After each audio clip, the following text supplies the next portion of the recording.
The Hornets haven't lost on the road in nearly 2 months, and the Suns will be a little bit more shorthanded than expected tonight. Can they pull off a win? We're talking about on the PHNX Suns pregame show right after this.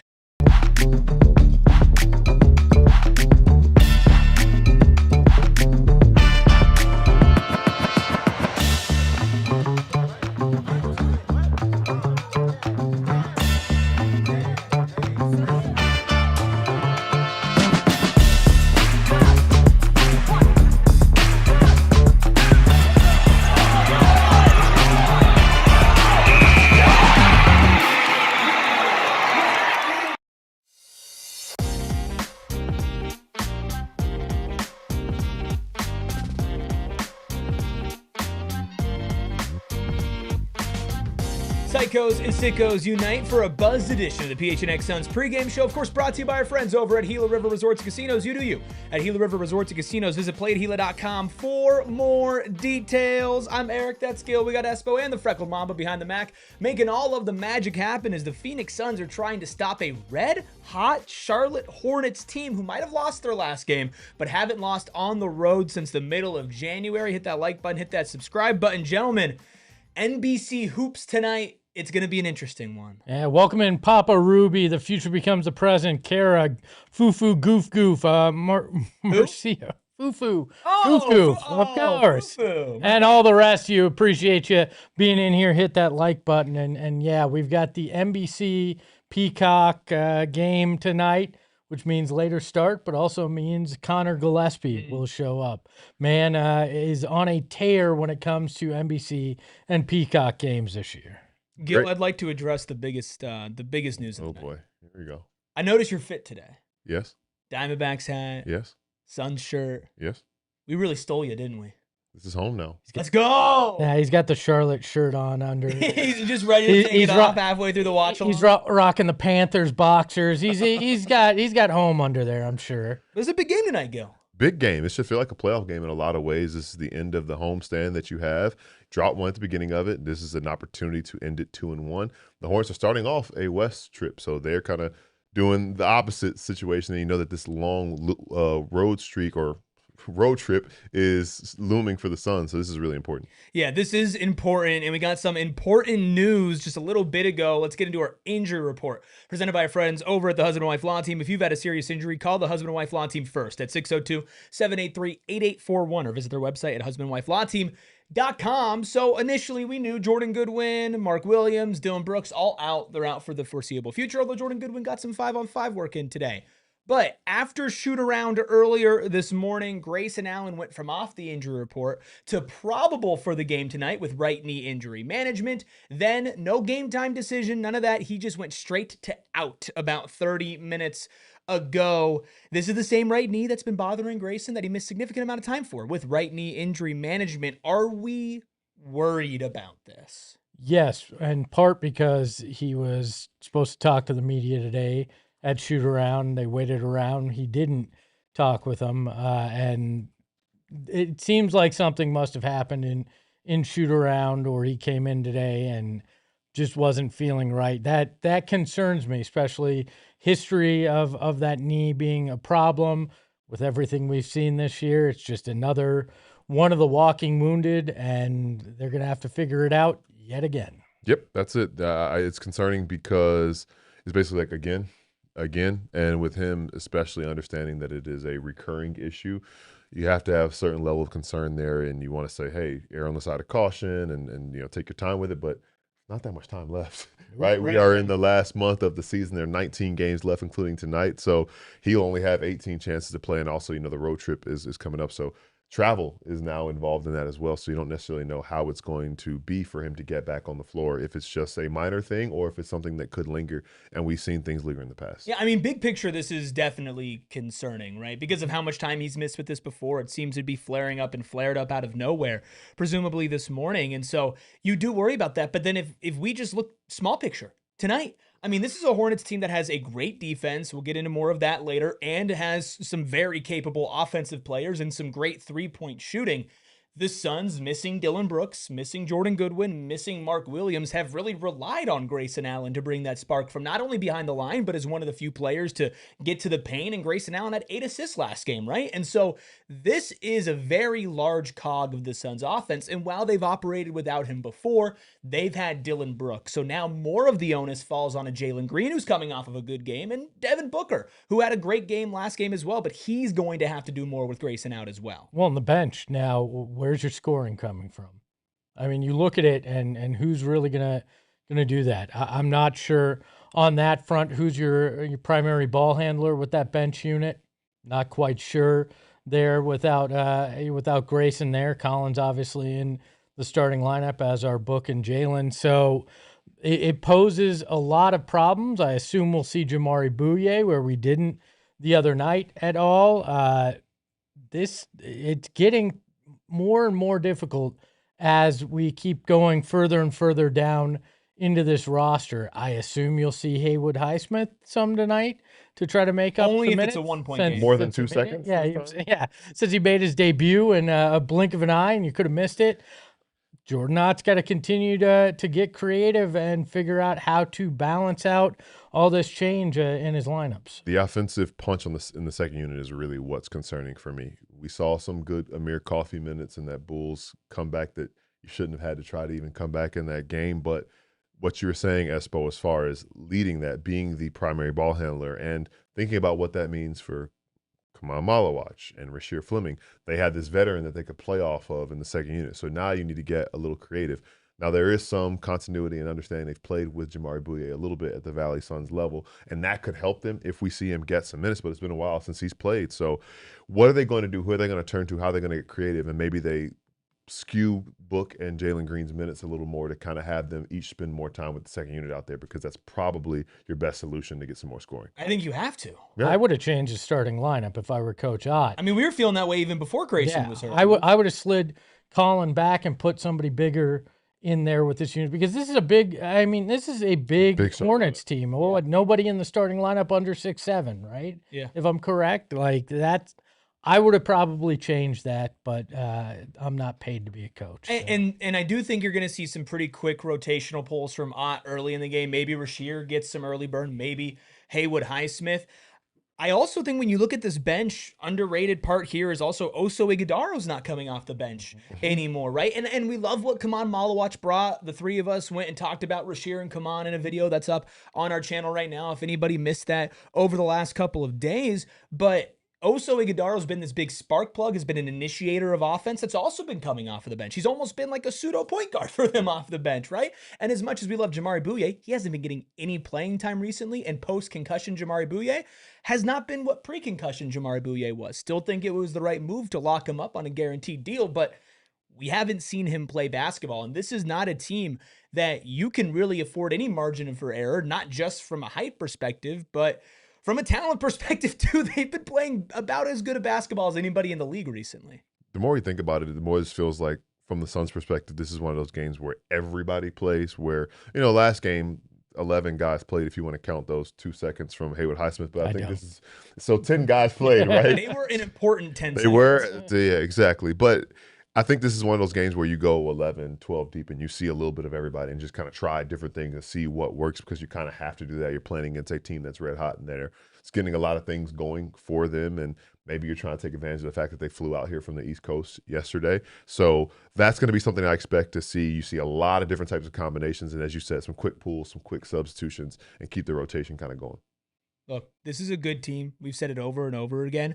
Let's put some numbers on it with our credit check presented by our friends over at Mountain America Credit Union, the official credit union of the Phoenix Suns. You mentioned that starting five, Espo. They have quite the stinging starting five. LaMelo Ball, Kon Knueppel, Brandon Miller, Miles Bridges, and Moussa Diabate. Now, don't blame me for the pun. That was a Steven pun, okay?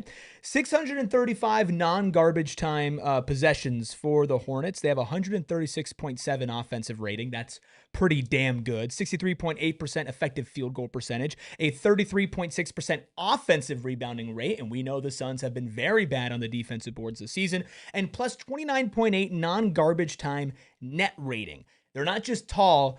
but damn, they're good. Gil, when you look at this team who hasn't lost on the road since the middle of January, I mean, they're night and day from the team that they were when you left Charlotte earlier in the season. They're just waiting for me to leave. Clearly, obviously, I They got out of needed you. town. They knew that you were a traitor. They knew that you belonged over here. Right, exactly. And the Maybe vibes. we need to send you back. The, then, the man. vibes got better as soon as I left. But these guys are shooting the leather off of the ball. Looking at that 10-game streak that they've won on the road.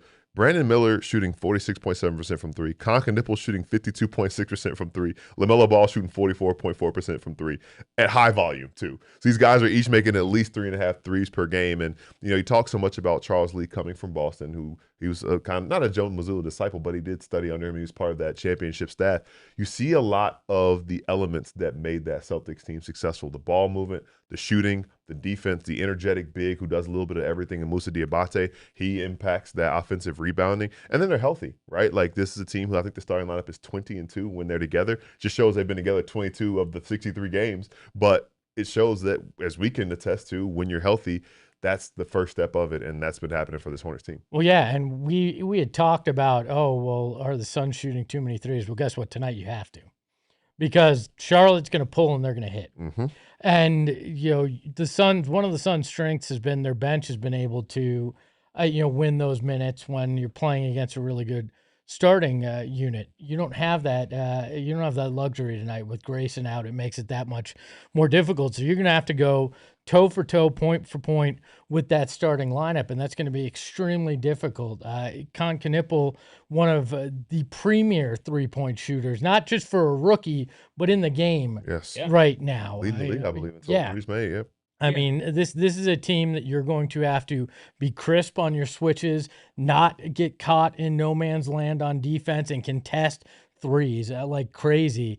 Are you going to be able to do it? And do you have enough size to do it in that starting lineup? I have some questions. The size. I mean, because you have Miles Bridges there at the 4 as well. I mean, Royce O'Neal probably matching up with him. That is not what you really like to see. And then Moussa Diabate, right? I mean, Oso's a good defender, but Moose is huge. Mm-hmm. He's a big dude. Kaman Malawach matches up a little bit better with him size-wise, but we know that Kaman is not perfect right now. This would have been a fun Mark Williams game for a couple of reasons, but it's not just the starting lineup, too. That's the scary part. They have a very good and very balanced bench. You want some veterans? You can have some veterans. How about Grant Williams, who's been playing pretty good basketball this season, or Kobe White, who got traded there at the trade deadline? He's one of the older guards on this team, believe it or not. And then you can get some of the rookies. Ryan Kalkbrenner, who leads rookies in blocks per game at 1.5 blocks per game. Zion James, who was also on that Duke team starting with Kon Knueppel, with Kaman Malawach, who face off against each other tonight. I mean, you have a very well-balanced team over in Charlotte that is not just clicking, but they kind of are a matchup nightmare for the Suns. The center position is what I think is so important. You want to key in on that. I think what the Hornets are doing, and not everybody can do it, but it's revolutionizing a little bit what we're probably going to see from that center position. Similar to what we're saying, you just want to get 48 solid minutes from that position, no matter how you get it. And it is a little bit of a run-on sentence. You have Moussa coming in, and he's very he's aggressive on the offensive glass. He's averaging 4 offensive rebounds per game during this 10-game road win streak. And then when he comes out, it's Kalkbrenner, and he has a lot of size, and he finishes around the rim. And I think the key to that is having a playmaking point guard like LaMelo Ball, but Kon Knueppel, also an underrated playmaker. Brandon Miller has shown his playmaking chops as well. So these guys are running the floor, attacking the glass, and finishing above the rim. It seems really simple, but it's something that they're doing, and it's a big reason this team has been successful. Oso cannot afford to get in foul trouble, right? Because if you have to see Kaman play against these starters, you're going to be in trouble, because he has not mastered the switches where he needs to be on defense. You're going to give up a lot of open looks if Kaman has to play against these starters any significant minutes. And he's going to have to hold his own, obviously, against Kalkbrenner and that bench. But if we see what we saw the other night, I think they're in a lot of trouble. Yeah, I think with Kaman, it's so interesting because the great plays are great, and we should highlight them. 5 blocks, which I've said multiple times now, is tied for the single-game rookie record this season with Derek Queen. Not even Kalkbrenner, who blocks almost 2 shots per game, has gotten to 5 blocks in a game. I do wish that they had maybe another center option, ironically enough, because this might be the game where you wanted to see a little Oso and a little Kaman. So maybe Haywood Highsmith or Rasheer Fleming. Maybe we go a little small ball 5 against the Hornets tonight and really kind of turn it up and lean into your strengths, because as much as we maybe want to change the starting lineup and move Royce O'Neal to the bench and get bigger, there is something to be said about styles make fights. And if you want to really lean into the small ball thing, try to run them out of the gym. Try to spread Moussa Diabate out to the three-point line and open up the rim for a Devin Booker and for a Jalen Green to get some more paint touches. Like, there is a way to beat them. I don't want to act like this is an impenetrable team that won't lose a game at all, but they are playing their best basketball as of late. And it's going to be an interesting game for Jordan Ott on how he manages things with the certain injuries he has. And if he maybe zigs when everybody else thinks he should zag. I think they'll get their ass kicked if they go small ball tonight. They might. I think this team's far too big to mess with that. And I think they would get dominated in that case, especially with how good Charlotte is on the offensive glass. You can't give up any size or any rebounding ability to this team. Otherwise, they're going to get a lot of second chance points, and that is if they're missing a lot. I wonder if maybe going small for a very brief stretch allows you to go extra big for a little bit of a stretch as well. Like if you need to put Oso and Kaman out there, and you're like, okay, well we need 5 minutes against Kalkbrenner, who's a good player, and say let's put Rasheer. Hey, let's put a long lineup out there, an athletic lineup, so it's not like super small, but not have a traditional 5, maybe allows them, Gil, to go to a bigger counter when those starters are back in with a Bridges and Diabate front court. And that's what's tough. I'm thinking about how that would mesh or match up with the Hornets' size. And I think what's so unique about it is that it's coming from the backcourt positions from guys who are traditional for that position, and they have the athleticism that goes with it. So they're not really sacrificing speed to play big. When you think about Brandon Miller being 6'8", 6'9", LaMelo Ball being 6'6", 6'7", those guys are still have like the agility. They're not trading away their speed or their quickness to play big. So I'm curious to see how you can kind of combat that, especially like can you go small and then kind of find ways to find pockets to take advantage of that. So it's going to be very interesting. I think the big thing, what you can try to do is get their bigs in foul trouble and then just make them go completely away from what it is that they want to do. Because they've gotten really creative with how they, with their size of some inverted pick and rolls with LaMelo setting screens for Diabate, stuff like that. So it gets really interesting with the way they use their size. Going to have to put pressure on and force turnovers tonight. I think that's going to be the path to victory, which it has been in most cases this year. I think that's going to be their best chance. Yeah, and that's one of Steven's keys. Let's get into all three here as we prepare for Suns Hornets. Key number 1, physicality uptick on both ends. Of course, when you look at those offensive rebounding numbers, you got to put a body on somebody. Key number 2, win the possession battle. Again, focusing on the offensive rebounds and force turnovers, like you said, Espo. Key number 3, half-court offensive tempo versus switches. Is it the turnover possession battle that's the biggest key for you two tonight?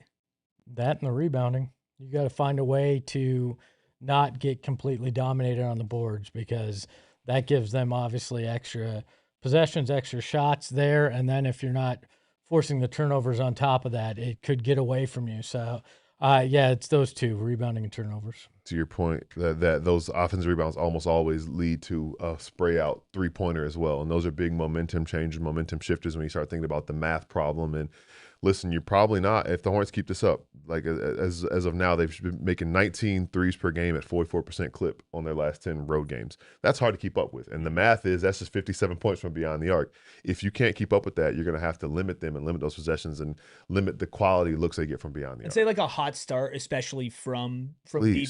Don't give the Hornets any momentum, because that's a lot of the times what they've been kind of riding. And look, this is a Hornets team that did lose their last game to the Miami Heat at home, and they might be trying to be out for revenge, or maybe the wheels start to fall off a little bit. I think there are holes that the Suns can poke at, but let's just be honest here. Like before we start to wrap things up, Devin Booker and Jalen Green, all eyes on you tonight. If they combine for as many or more points, let's say they get 60 points from those two tonight, the Suns will have a puncher's chance.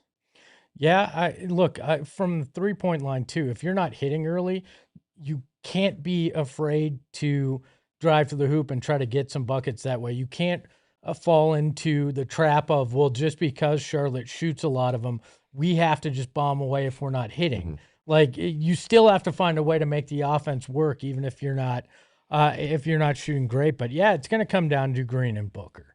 I mean, we thought that was going to be the reality most of the year. We've had the luxury of other guys, and in particular, Dillon Brooks stepping up offensively. You don't have that luxury right now. Collin's probably the only other guy that you're going to have a real shot at having a huge offensive game. But yeah, comes down to Jalen and Devin. What can you do for us? Your two guys have to outdo their depth, because the thing with the Hornets that makes them so scary, you don't really know who it's going to be that beats you on any given night. Could be Brandon Miller, could be Kon Knueppel, could be LaMelo, could be insert somebody else here. But for the Suns, you know it has to be Book, it has to be Jalen Green. We saw them figure it out a little bit, that your turn, my turn, we talked about, which maybe by design, and especially with the Grayson Allen being out, those guys are going to have to take turns taking over. And if their output can match that or outdo that of the Hornets' big three, then you're in a great spot. Look at this last Heat game between Tyler Hero and Bam Adebayo combined. 57 points, 21 rebounds, and 13 assists between those two. And then you had Jaime Jaquez Jr. with 21 points off the bench hitting 4 threes. You need those two, and you need a guy like maybe Collin Gillespie to get in on the fun, or Royce O'Neal to get in on the fun as well. This is a big game. It's an important game. How big is it on the Suns' must-win meter? Well, it's not as high as it was before, but that's because of one guy, and that's Steven, who gave it a 7. The rest of us are 10s across the board, averaging out to a 9.4. I think some people will look at, okay, the Bulls and the Pelicans, and okay, those are 10s, right? For sure. Why is this a 10 for you guys?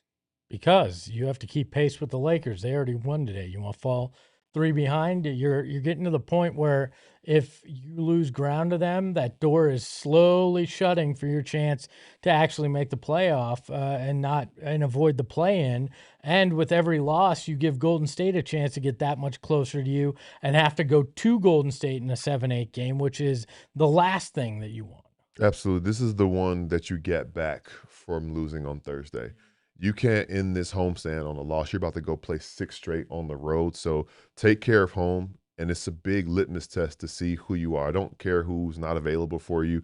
The hottest team, or one of the hottest teams in the league, is coming to play you at your house, and you say you want to be a playoff team would find a way to win this game. I think you guys are missing the big story here. Whoever wins tonight officially wins the Yusuf Nurkic and Mason Plumlee trades. The Cody Martin trade. Am I missing one? The Nick Richards trade. I thought you were going to say wins Gil's heart. I thought that was we already got that one taken care of. Speaking of wins, we all need some for our pregame picks, man. Ooh, Nelly. Slipping in the darkness. I'm slipping in the darkness. Gil, it's the Gil Bowl tonight. Hornets, Suns. How are you taking home a win? We're bouncing back with NBC, and the C is for Collin Gillespie. Over 2.5 3-pointers made. Musa Diabate, 10-plus boards. Devin Booker, over 34.5 PRA with plus 350 and a 30% profit boost. Simple, to the point. Let's get me back in the green. Thank you to Brian Davis, who also points out the Mark Williams trade. How many trades have we made with this? Too many. Espo, are you trading the Jared Dudley trade? The Jared Dudley, yeah. I mean, people forget. People forget. I am taking Jalen Green 20-plus points. Devin Booker 25-plus points. Kon Knueppel 4-plus 3-pointers. Plus 625 with a 30% profit boost. So I make like $90. I like that. I'm going big game hunting tonight with a 3-leg parlay. Devin Booker 30-plus points. Kon Knueppel 2K, Mr. Nipslip. I won't say the third one. 25-plus points. I'm taking LaMelo Ball over 3.5 3-pointers made at a plus 2,200 with a 30% profit boost, but would put me nearly into the positive. I thought for sure we were going to see you pick Ball, Cockbrenner, and Knueppel in some. Now have some class, Espo. Oh, yeah, this is a family program. You with the bad nicknames. Ayrton, what are you putting your money on? Got Devin Booker scoring 25-plus today. Also PRA, of course, which is a 17.5 tonight. Then the backcourt for the Hornets tonight, LaMelo Ball hitting 3 threes and Kon Knueppel hitting the same 3 threes. All that together is plus 525 with 30% profit boost. I'm excited for this game. How often do you think before he became famous, his last name was just butchered? Oh, all the time. I think it probably right? still is. I mean, in the chat they're saying, isn't the K silent? I mean, what's worse, Kon Knueppel or Kon Knueppel? That's a good point. I mean, they're both. What would you rather? It's both the same. To me, like. I'll share a fun story about the first time that I heard Kon Knueppel's name on our watch along, which we're going to be jumping over to now. We'll give you our score predictions and everything in between. Come watch the game with PHNX Suns on this very channel. Hit the like button, hit the subscribe button, and we'll see y'all over there soon. We all silly like the mayor.